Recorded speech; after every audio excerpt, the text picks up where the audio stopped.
Let's talk about your wrist.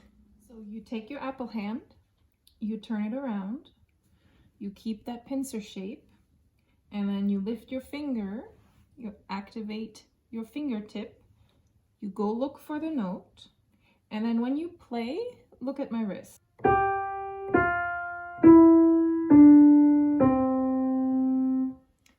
The wrist is steady. What you don't want to do is play with your wrist.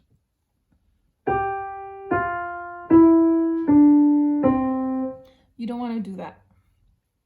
Now, why not play with your wrist? For two reasons.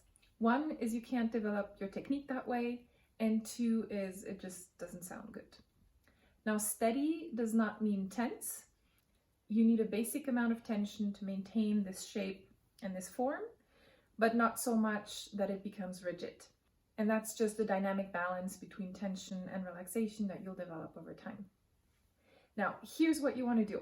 You want to work on your awareness of tension and relaxation in your wrist so that you can get a sense of what is necessary tension, what is unnecessary tension, and get a sense of the subtle variations so that you can play with them. And I've linked a few exercises below. Let me know if they're helpful. Now, go practice. A steady, but not so much that it becomes. Now, go practice.